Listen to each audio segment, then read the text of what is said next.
Olá, alunos do terceiro ano. Nessa aula a gente vai continuar falando sobre os temas de evolução, né? E hoje vamos falar sobre eras geológicas, extinções em massa e evolução humana. Então, vamos falar sobre o surgimento dos organismos vivos, né?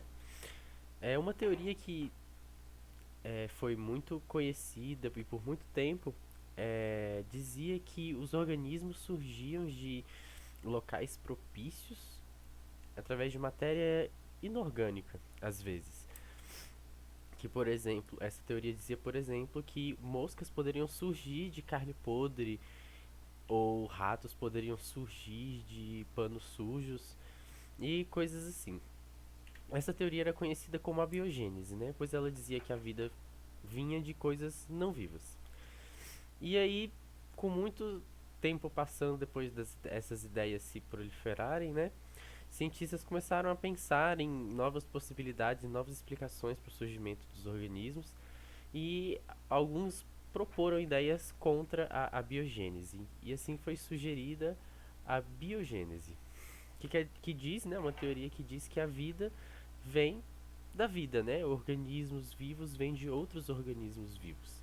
E faz sentido, né? O que a gente tem noção sobre isso hoje em dia, né? Uma mosca não apareceria de um monte de carne, ela sim é o resultado de uma reprodução sexuada entre duas moscas adultas, né? Que vai colocar os ovos nessa carne podre e aí essa larva vai se desenvolver e virar uma mosca lá dentro.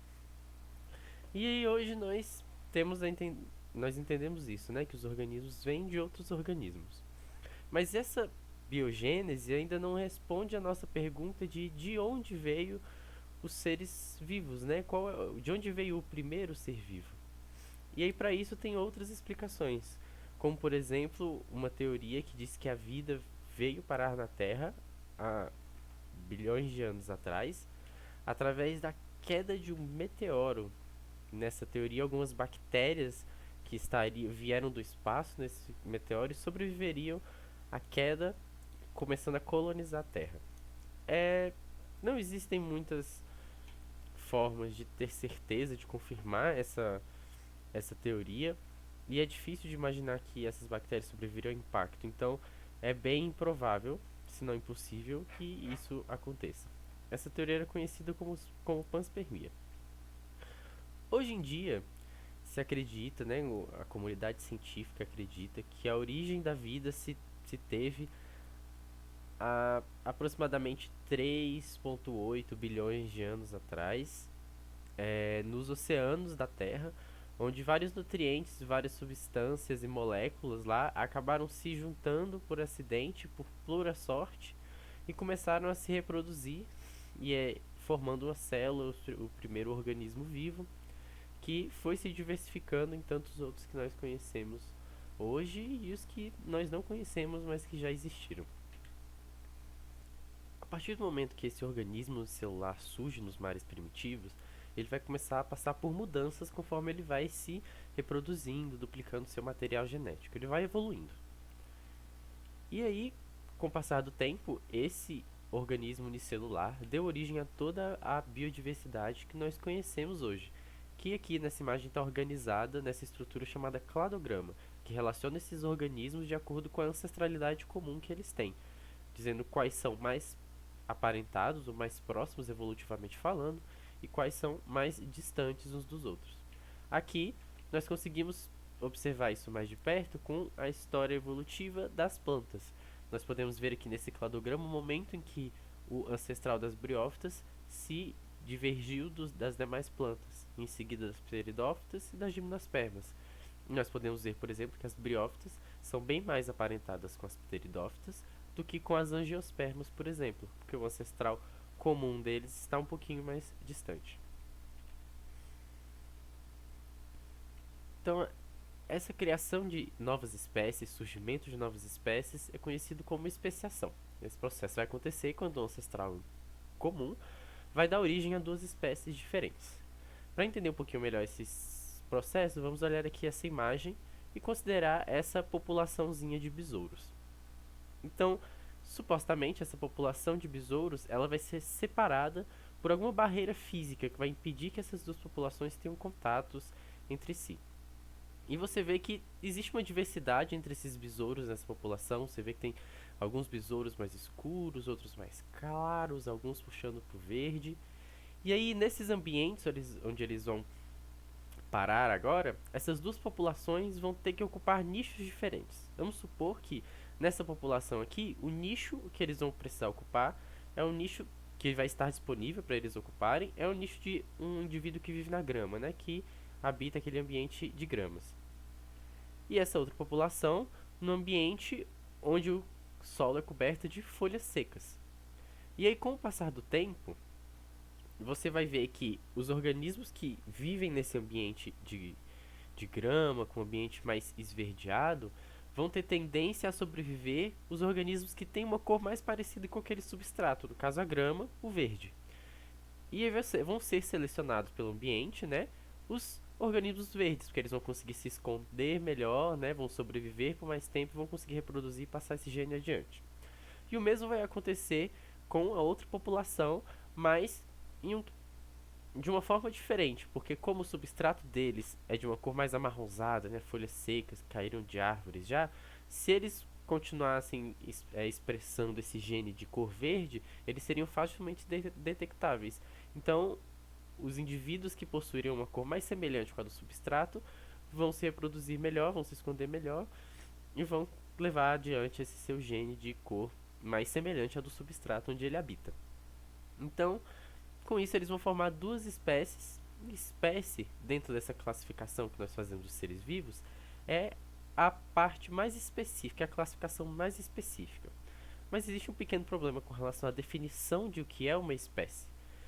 Existem várias definições, uma das mais comuns e mais aceitas hoje em dia é de que uma espécie é um grupo de organismos que é capaz de reproduzir e gerar descendentes férteis. Mas a gente pode ver que às vezes existem alguns casos, algumas exceções, dependendo da nossa classificação, da nossa organização. Então, isso não é considerado 100% uma regra, mas é uma ideia do que a gente tem, porque essa definição não é muito bem é, definida pela comunidade científica, não existe um acordo.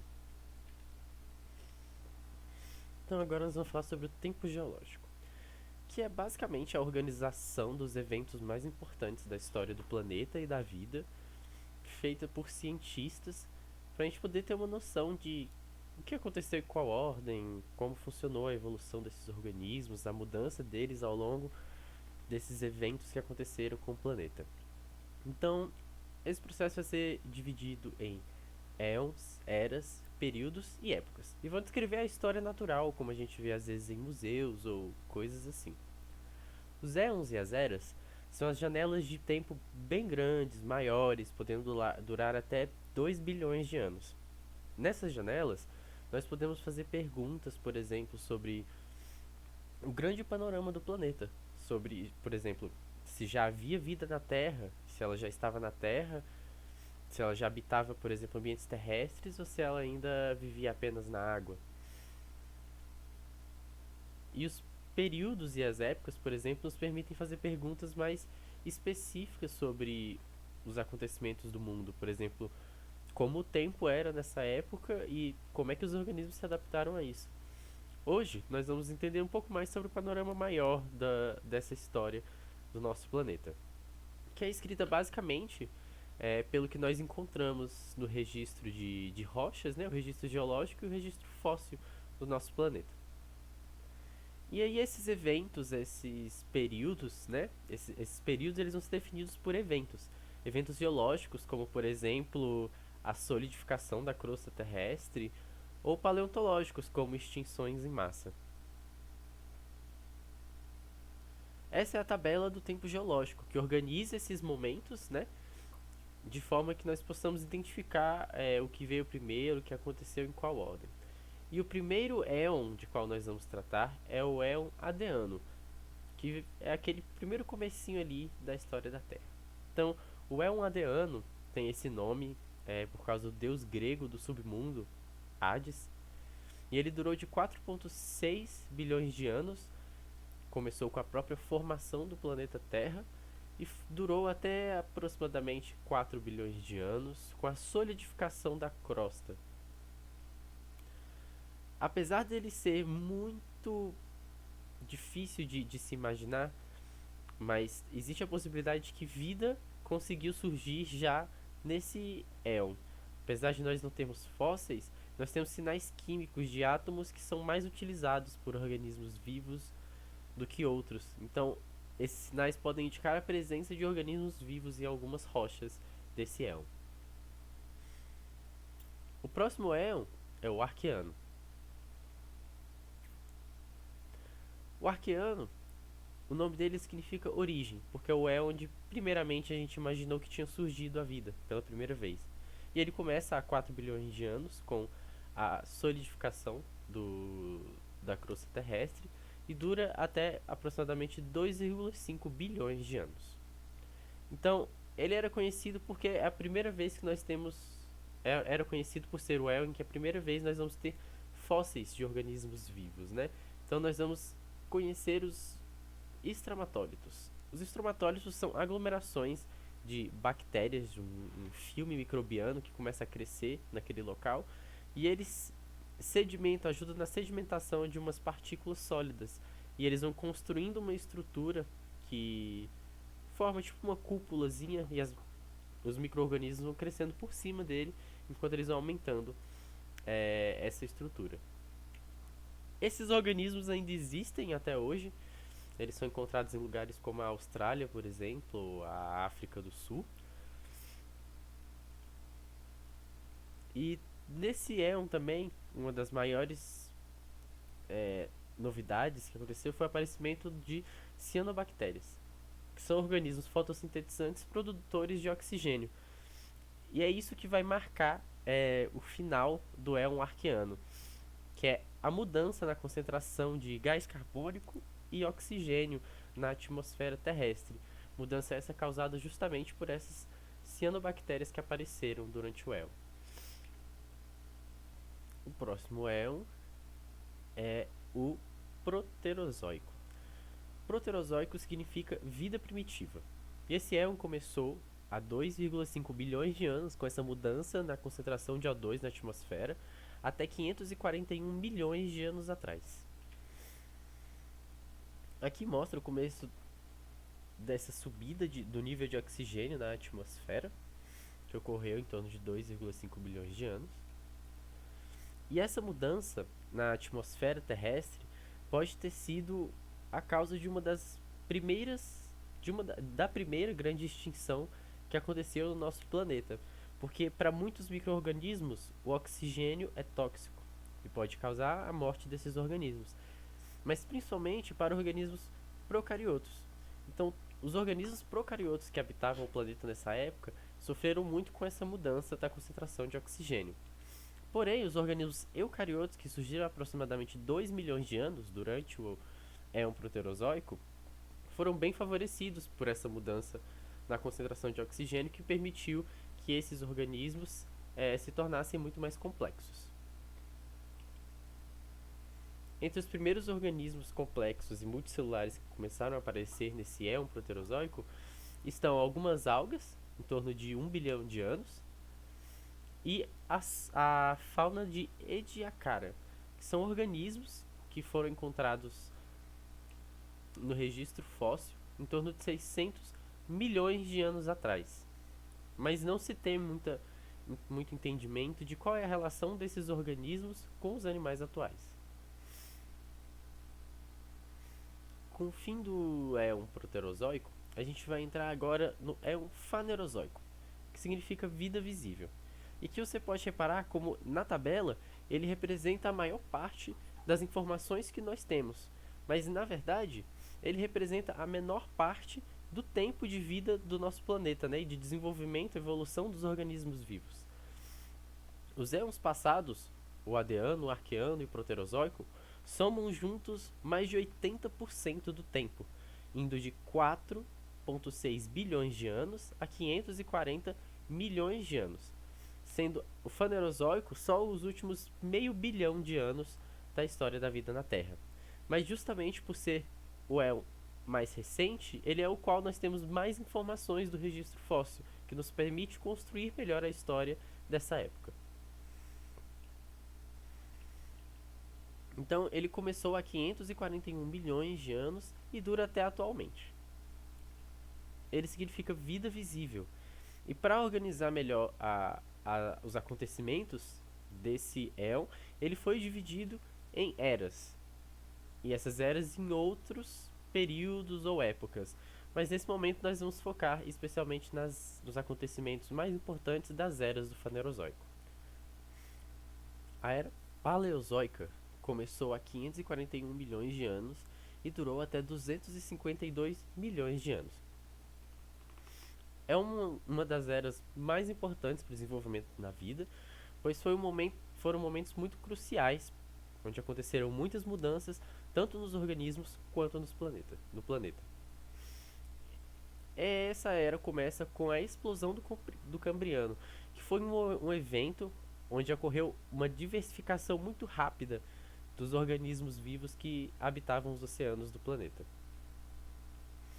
Inclusive, nessa era também, é o primeiro registro que nós vamos ter de plantas terrestres, em torno de 443 milhões de anos atrás. Essas plantas, elas eram plantas simples, parecidas com os musgos de hoje em dia, e ainda não eram vasculares. A gente consegue dizer isso exatamente pelos fósseis dos esporos delas que nós encontramos, que são semelhantes aos dos musgos de hoje em dia. Também, na era paleozoica, a gente tem os primeiros animais a colonizarem o ambiente terrestre, que foram os invertebrados, em torno de 428 milhões de anos. Acredita-se que esses primeiros invertebrados a colonizar o ambiente terrestre foram os artrópodes. Ainda na era paleozoica, aconteceram alguns eventos de extinção em massa, como por exemplo a extinção do Cambriano Ordoviciano, que aconteceu exatamente no final desse período conhecido como o Cambriano, onde aconteceu essa grande diversificação. Mas é importante, como por exemplo a gente viu naquele acontecimento com o aumento de oxigênio na atmosfera, que causou a extinção de diversos micro-organismos procarióticos, mas abriu nichos e espaço para o desenvolvimento de organismos como as células eucariotas. E aí nesse caso também, essas extinções em massa são seguidas normalmente de grande diversificação de novo das espécies que vão ocupar os nichos que foram deixados vagos pelos organismos extintos. No final do Ordoviciano, que é o período seguinte ao Cambriano, também acontece outro evento de extinção em massa, que dá início ao próximo período da Era Paleozoica, que é o Siluriano. Esse foi o segundo maior evento de extinção em massa que a vida já enfrentou no planeta, que conseguiu eliminar 86% da biodiversidade do mundo. Ainda na Era Paleozoica, outra mudança muito importante que aconteceu foi o surgimento das primeiras plantas vasculares.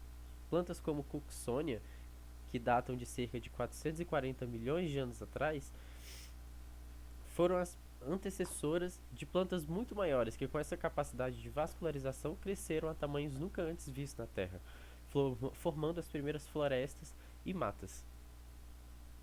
Dentro desses ambientes, outras espécies foram se diversificando e ocupando os nichos que foram formados. Entre elas, uma chama a atenção, essa espécie de peixe conhecida como Eosphenopteron, que data de 380 milhões de anos atrás. Imagina-se que essa espécie de peixe, usando suas nadadeiras, andava se arrastando em locais lamacentos, de águas rasas, esfregando o corpo para tentar encontrar comida. Milhões de anos depois, cerca de 375 milhões de anos atrás, outra espécie viveu, com características semelhantes, chamada de Tiktaalik. Mas esse já com membros um pouquinho mais desenvolvidos e começo do desenvolvimento de uma pelvis, que permitia uma melhor movimentação em ambientes terrestres. Apesar disso, essa espécie ainda era presa ao ambiente aquático, pois não conseguia se locomover com tanta destreza. Cerca de 364 milhões de anos atrás viveu um outro uma outra espécie conhecida como Ichthyostega. Esse indivíduo já se observa um corpo bem mais parecido com de uma salamandra, por exemplo, um animal com mais capacidade de se locomover no ambiente terrestre. Esses organismos, eles começaram a viver em ambiente terrestre para poder explorar os recursos que tinham lá. Mas eles precisaram, por exemplo, esses peixes, aprender a respirar oxigênio antes de poder viver no ambiente terrestre. E acredita-se que esse órgão, conhecido como bexiga natatória, que muitos peixes hoje em dia ainda têm, foi o responsável para, nessa linhagem de peixes, para desenvolver o órgão muito importante para essa função de respirar oxigênio, que são os pulmões. Os temnospondylos foram os descendentes desses primeiros tetrápodas que habitavam essas primeiras matas do mundo, esses lugares úmidos. Eles foram os primeiros anfíbios e eram muito diversos em seu auge, podendo alcançar muitas espécies facilmente 2 metros ou mais. Com o passar do tempo, alguns organismos desenvolveram umas adaptações que, de certa forma, facilitavam sua sobrevivência em ambientes mais secos, mais distanciados da água. Isso incluía, por exemplo, uma pele mais resistente com escamas que impedia a perda de água, e o ovo amniótico, que é uma adaptação que se imagina ter surgido em torno de 340 milhões de anos. O ovo amniótico é um ovo que tem a casca, né? Tem uma cobertura mais rígida que impede a perda de água do embrião, mas ainda assim permite trocas gasosas para que ele sobreviva. Com o tempo, esses amniotas, esses animais que colocavam ovos como proteção para os seus embriões, se diversificaram em alguns grupos muito importantes para o desenvolvimento na vida na Terra. Um deles, os sinápsidos, que tinham uma fresta apenas no crânio para inserção muscular, são conhecidos por ter dado origem aos mamíferos atuais. E os diápsidos, que possuíam 2 frestas do crânio para inserção muscular, que se imagina ter dado origem aos dinossauros. E isso foi uma adaptação muito importante, essa formação de um ovo com a proteção, porque em torno de 340 milhões de anos atrás, todas as massas de terra do planeta começaram a se juntar para formar um supercontinente que é conhecido como Pangeia. A Pangeia era tão grande que as florestas que estavam nas massas continentais não recebiam mais a umidade que vinham dos oceanos. A umidade não chegava mais no interior do continente. Então, todas essas florestas da época do Cambriano, do Carbonífero, foram dizimadas, num evento conhecido como colapso das florestas úmidas do Carbonífero. Dessa forma, um enorme deserto se formou no centro da Pangeia. E para os temnospondylos, que eram dependentes de água para sua reprodução, esses ambientes não eram habitáveis, mas sim para os amniotas, que tinham capacidade de proteger seus embriões da perda de água. Depois da formação desse deserto no centro da Pangeia, os organismos descendentes desses amniotas se espalham e se diversificam pela Pangeia. Porém, no final da era paleozoica, em torno de 252 milhões de anos, começou um evento de extinção em massa conhecido como evento de extinção do Permiano-Triássico. Esse evento foi causado principalmente por enormes erupções vulcânicas que aconteceram no planeta, junto com mudanças climáticas. Como resultado, esse evento de extinção em massa causou a extinção de 96% dos organismos que habitavam os oceanos e também 70% dos organismos que habitavam a Terra. Essa foi a maior extinção que a vida na Terra já enfrentou, sendo o momento na história do planeta que chegou-se mais perto de perder toda a vida que já se desenvolveu no planeta. Esse evento marca o início da próxima era, a Era Mesozoica. A sua duração é de 252 milhões de anos, aproximadamente 66 milhões de anos. Ela é conhecida como a Era dos Répteis, porque depois dessa extinção em massa, os descendentes dos diapsídeos, os amniotas que darão origem aos dinossauros, foram os que mais se adaptaram ao ambiente da era Mesozoica. A Terra nessa época era coberta por árvores como coníferas, por exemplo, que tinham acabado de evoluir. Além dessas árvores também, os répteis começaram a tomar formas mais diversas e dominar o mundo, como por exemplo os dinossauros, os pterossauros, os ictiossauros e plesiosauros, que eram répteis marinhos. Também, na era Mesozoica, houve a aparição dos primeiros organismos que dariam origem às aves modernas, que descenderam de dinossauros. Archaeopteryx é um dos primeiros fósseis encontrados de um organismo parecido com um dinossauro, mas também com uma ave, com a presença de penas.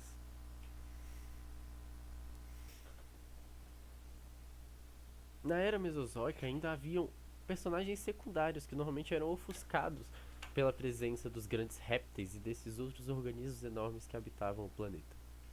Dentre eles, a gente pode citar Megazostrodon, que é um dos primeiros verdadeiros mamíferos, né, que nós temos registros, que começam como animais pequenos, né, nessa era mesozoica, mas até o final dela eles se diversificam em vários outros organismos. Ainda, as plantas com flores também surgem pela primeira vez na era mesozoica, como Archaeofructus, de cerca de 140 milhões de anos atrás. Organismos como as abelhas, que têm interações muito importantes com essas plantas, também surgiram nessa época. Porém, toda essa diversificação vai chegar a um fim com a chegada de outro evento de extinção em massa. Foi causado de novo por grandes erupções vulcânicas que afetaram muito a biodiversidade e também a queda de um meteorito que vai causar mudanças enormes no ambiente. Vai ser aí chamada de extinção do Cretáceo-Paleoceno. Essa queda desse meteoro vai gerar um inverno, vai matar plantas por falta de luz, conforme ela vai cobrindo a atmosfera de poeira que foi liberada pelo impacto. Então, os organismos grandes que necessitavam de muita comida vão infelizmente perecer, e isso inclui os dinossauros, que eram os répteis gigantes que habitavam a era Mesozoica. Isso vai dar início à era Cenozoica, em que aqueles personagens secundários, que eram pequenos e necessitavam de poucos recursos para sobreviver, vão colonizar a Terra e se diversificar, ocupando os nichos que os répteis gigantes deixaram vazios. Essa era vai começar em torno de 66 milhões de anos atrás e dura até atualmente. Um dos marcos dessa era é a dispersão das plantas com flores, que hoje compõem cerca de 80% da vegetação do mundo. Ainda, outros eventos relacionados ao clima do planeta vão ter grandes alterações e influências na fauna e da flora do planeta, como por exemplo as eras do gelo, que causaram grandes mudanças no clima de outros ambientes do mundo, como por exemplo a criação das savanas. Um clima mais frio também significa um clima às vezes mais seco, e esse clima mais seco levou à formação de savanas, que é um ambiente completamente novo no mundo, dando espaço para diversos organismos ocuparem novos nichos e se diversificarem. Nessa era, que é conhecida agora como a Era dos Mamíferos, é onde esses organismos vão começar a tomar os nichos deixados pelos grandes répteis e vão começar a aparecer mamíferos de formas mais diversas e tamanhos e comportamentos mais diversos também. Então, é a era em que nós vamos começar a observar o planeta se aproximando do que nós conhecemos, do que é comum para nós. Então, os organismos que nós conhecemos hoje em dia começam a evoluir já nessa era, como por exemplo os primeiros primatas, as baleias e os pinguins, por exemplo, são organismos que surgem durante essa era. Ainda também acontece a evolução do gênero Homo e a dispersão do Homo sapiens por todo o mundo. Agora nós vamos falar um pouco sobre a nossa evolução, a evolução humana. Então, primeiro nós vamos falar um pouquinho sobre a evolução dos primatas, né, que começou ali na era Cenozoica, em torno de 55 milhões de anos atrás. Então, os primeiros ancestrais dos mamíferos eram animais que pareciam esquilos, mas que viviam em árvores e eram bem adaptados para o seu ambiente. E conforme o tempo, as gerações e as mudanças foram acontecendo nos organismos dessas populações, foi se favorecendo algumas coisas que geraram mudanças desses organismos, né? E, consequentemente, gerou os primeiros primatas, como esse outro organismo aqui embaixo que a gente está vendo, que é considerado os primeiros primatas verdadeiros. Então aqui a gente consegue ver a árvore da vida, né, a árvore da família dos primatas. E aí nós podemos observar aqui a nossa relação com os nossos demais parentes, né, do nosso grupo de mamíferos. Aqui nós podemos observar, né, por exemplo, quando que o ancestral dos gibões se separou, né, da linhagem que levaria aos os outros primatas. Aqui é o momento em que os orangotangos se separam, os gorilas e os chimpanzés, por exemplo, antes de chegar a nós, seres humanos. Então, essa diversificação das espécies vai acontecendo conforme o tempo, né? Então, em cerca de 12 milhões de anos atrás, a gente se diversificou dos orangotangos, há cerca de 9 mil anos dos gorilas e há cerca de 7 mil anos dos chimpanzés e bonobos. Há 4 milhões de anos, a linhagem de primatas que daria origem aos primeiros hominídeos já estava estabelecida. Então, o grupo dos primatas vai ter algumas tendências de características que, né, tendem a surgir nesses organismos. E aí vão ser características comuns entre todos nós desse grupo. Entre elas, os polegares opositores, que são e foram de grande ajuda e de muita importância para o desenvolvimento e evolução da nossa espécie. Outra característica é a visão estereoscópica, que permite ao organismo, né, ao indivíduo, uma noção melhor de profundidade. E isso era muito importante para os nossos ancestrais primatas, que viviam em florestas e em árvores e necessitavam ter uma boa noção de profundidade para pular de uma árvore para outra, segurar em galhos e etc. Outros organismos que têm essa característica são as aves de rapina. Essa visão estereoscópica permite uma profundidade melhor para que elas sejam caçadoras mais eficientes. Ainda, a vida em sociedade e o cuidado parental também são tendências que aparecem no grupo dos primatas. E aí nós vamos falar do surgimento dos primeiros hominíneos. Hominíneos são todas aquelas espécies que são mais semelhantes a nós, humanos, do que aos chimpanzés, que são os nossos parentes relacionados mais próximos, vivos hoje na Terra.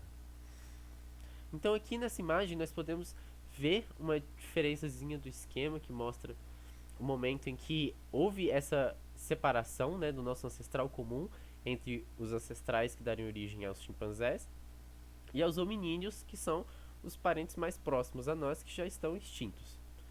Então, mais antigamente, por exemplo, há 6 milhões de anos, quando aconteceu essa divisão, nós tínhamos espécies como o Sahelanthropus tchadensis, que já eram conhecidos por ter características mais semelhantes às nossas, né? Outra espécie, por exemplo, a Australopithecus afarensis, que é um novo gênero que já surgiu nas savanas africanas em torno de 4 milhões de anos atrás. E, por exemplo, o Homo erectus, que é um representante já do nosso gênero, né, que viveu há cerca de 1 milhão de anos atrás. Então, dentro dos hominíneos, nós vamos ter também as tendências evolutivas do nosso grupo em específico. Então, uma das tendências evolutivas que nós apresentamos é do bipedalismo, né? Andar sobre os dois membros posteriores. E aí existe uma hipótese, a hipótese da savana, né? Que diz que os nossos antepassados começaram a frequentar, a viver, a se alimentar, a caçar em ambientes como as savanas africanas. E isso foi mudando esses indivíduos, né, esses organismos, para que eles se adaptassem melhor, né, eles foram sendo selecionados, as características se adaptavam melhor a esse ambiente.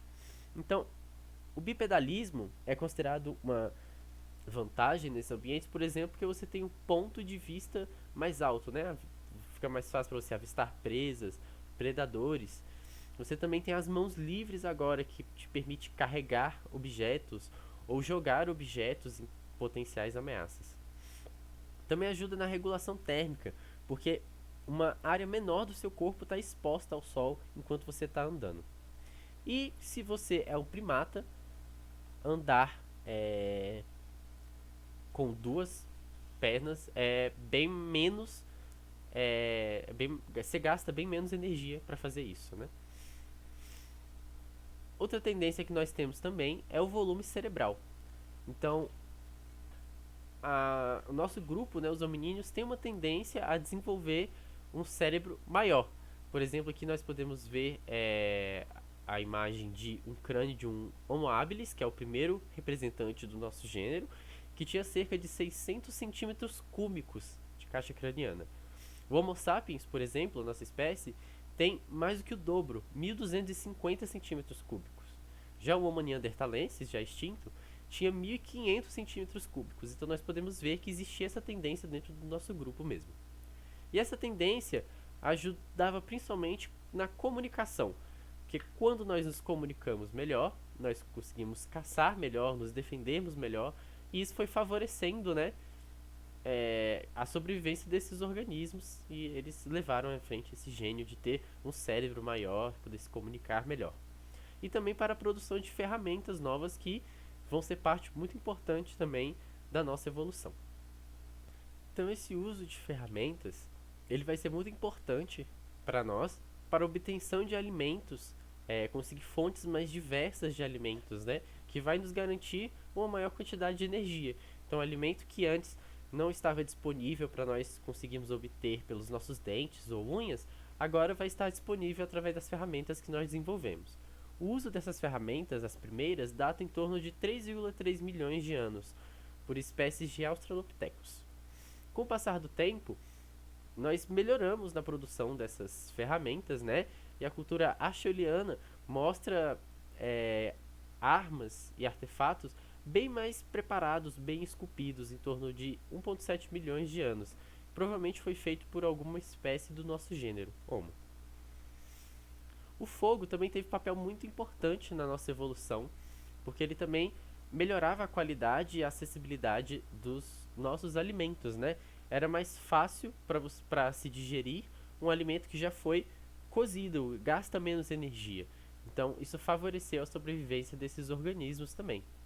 Se imagina que o uso do fogo começou com o uso do fogo natural, algum incêndio que começou, e aí os organismos, né, os nossos antepassados eram capazes de utilizar aquele fogo de alguma coisa, com graveto ou algo assim, mas com o tempo foi se conseguindo fazer a domesticação desse fogo, né? Esses organismos começaram a utilizar esse fogo para cozinhar e para caçar também, para facilitar as suas tarefas, e isso modificou muito o nosso corpo. Então, outro fator importante também da evolução humana é a cultura e a vida social. Também tiveram grande influência na nossa vida, pois se você vive em sociedade, você tende a cuidar das pessoas que estão próximas de você, e isso facilita a sobrevivência de todo mundo, no geral, então, da espécie. Então, nós temos sinais das primeiras expressões artísticas, dos primeiros funerais no registro fóssil da nossa espécie, e isso indica muita coisa para como a gente enxerga a nossa espécie hoje em dia e os nossos antepassados também. Além disso, a domesticação de plantas e animais também foi um passo crucial na nossa estrada evolutiva, né?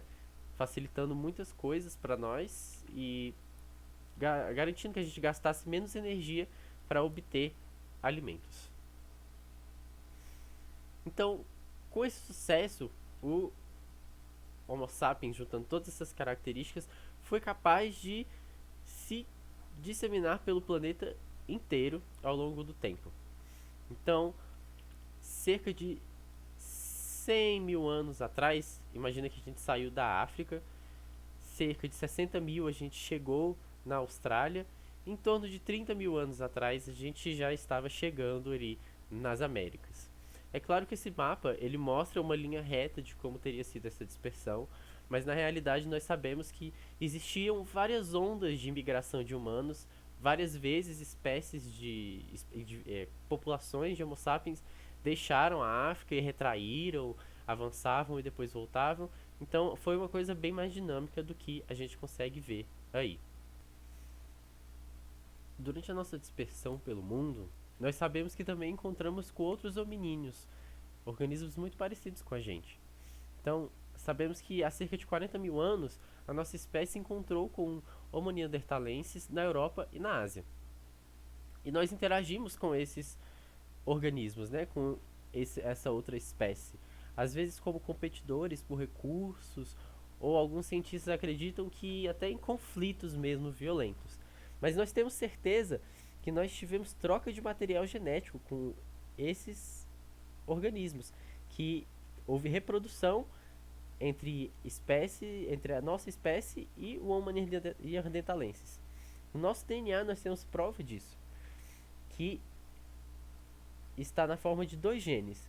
Um gene responsável pela nossa resposta imune e outro pela proteção UV da nossa pele contra o sol, que já eram genes que eram encontrados nos neandertais, porque eles habitavam a Europa e estavam adaptados às condições de lá, e que foram passados para nós conforme nós reproduzimos junto com eles. Outros hominíneos com quem nós tínhamos contatos eram conhecidos como os Denisovans. Hoje em dia nós temos poucas informações sobre eles. Nós sabemos que essa interação aconteceu há cerca de 15 mil anos atrás, mas o único fóssil que nós temos dele é a falange de um dedo. Mas através dela a gente conseguiu sequenciar o DNA deles e percebemos a existência de um gene muito importante para o transporte de oxigênio. Esse gene ele vai deixar a hemoglobina, que é a proteína que carrega essas moléculas de oxigênio, mais eficiente. E dessa forma, ajuda na adaptação desses organismos para viver em ambientes mais altos, onde a escassez de oxigênio é maior. E durante os contatos que a nossa espécie teve com os Denisovans, esses genes foram passados para alguns indivíduos da população que teve contatos com eles, que hoje habitam o Tibete. Os descendentes dessa população de humanos habitam o Tibete, e por isso que hoje em dia eles têm essa proteína mais eficiente, eles são mais adaptados a viver nesses ambientes, por causa desse encontro que eles tiveram com os Denisovans para passar esse material genético. Então, todos esses eventos, todos esses acontecimentos que aconteceram com a nossa espécie e com a vida no planeta, levaram ao que a gente tem hoje. E para nós vermos o quão é importante entender essa história para saber como nós chegamos aqui hoje e como lidar com o que nós temos aqui hoje no planeta Terra. Por agora é só isso. Desejo a todos vocês bons estudos.